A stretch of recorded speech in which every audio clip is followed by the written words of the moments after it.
The council meeting to order here on Monday, June 23rd at 7:30.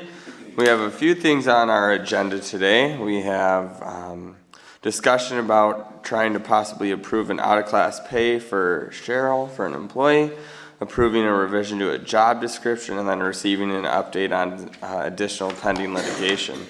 So let's start off with the memorandum of agreement for a boost in pay. Ms. Conway, I'm going to turn it over to you. Thank you. The Personnel Committee met last week and discussed a proposal to give to Ms. Stuckmeyer for out-of-class pay while we are in search of a planning and zoning administrator. The discussion came about at $6 an hour difference. Last time she was in this position, it was $4.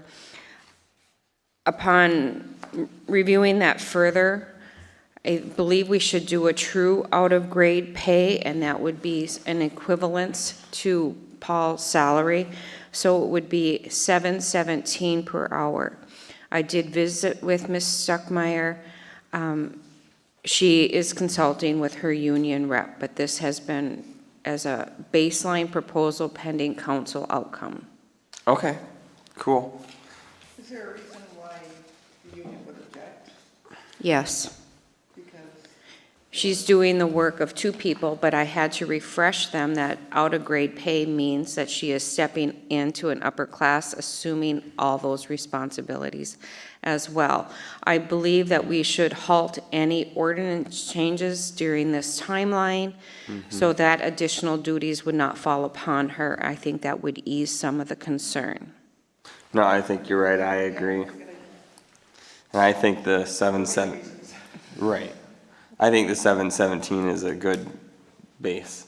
I also would like to point out in her last MOU, she did not receive the additional pay on her vacation and sick leave, and I think that is wrong. I think that it should be on all hours. Yep. Agreed. Does council have any other further questions? No. No? All right. Does someone want to make a motion? I'll make the motion that we approve the 717 out-of-class pay for. All right. Robin motions. Is there a second? Sandy seconds. Seeing a second, is there any further discussion?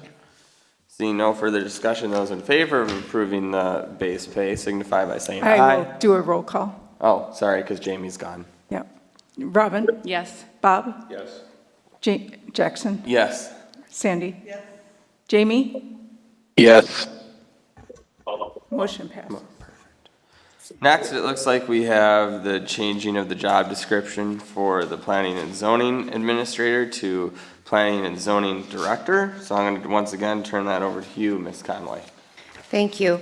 I would like to be more uniform. We have a Parks, Rec, and Library Director. We have a Public Works and Sewer Director, and I would like to make this position Director. When I reviewed the League of Minnesota Cities job openings, I'm finding Manager or Director to be more uniform. With that title, I also wanted to just amend the fact that on the second page, collaborates with staff and assists with the short-term rental units that are not in compliance. We had put that duty on, but I think it's important to now put it in the job description. Awesome. This would also go to the MNP union for approval.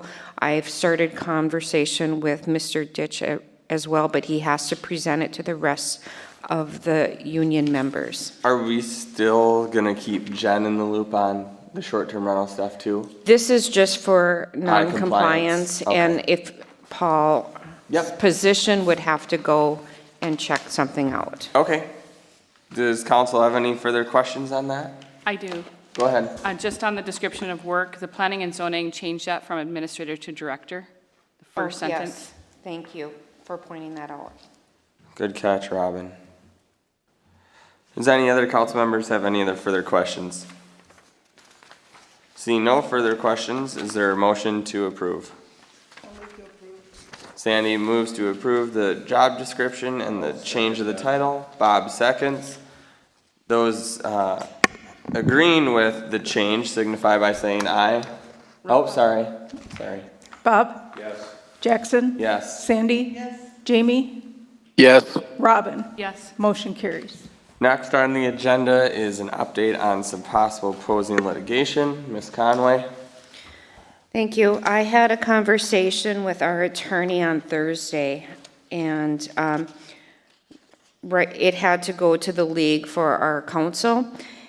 Over the weekend, that was assigned to Paul Reveres out of Iverson Reveres to handle the litigation. I want you to be aware that our coverage for land use and special risk litigation is that we pay 15% copay on the first $250,000 and a 40% copay on the litigation expenses above the $250,000. I don't believe it'll go that far, but when you look at the summons, I will point out the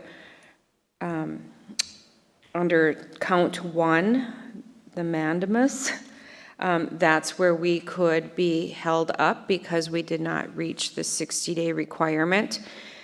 But our biggest fight right now is to not have to be responsible for the attorney fees. But this is just a quick update. We'll know more as soon as counsel has been assigned. Perfect. Thank you for that update. Does any council member have any other further questions? No? Has there been any other communication with the complainant? No, because this was just given to us, and Thursday I had the meeting with our attorney to discuss all the legalities. All right, seeing that there's no other things on the agenda, Sandy? I move to adjourn this meeting. Second? Sorry. Can I do that one, or do you have to? You want to, go ahead. Okay. Those in favor of adjourning signify by saying aye. Aye. Those opposed, Aye. say sign. Ayes have it. We are adjourned. Thanks, everyone.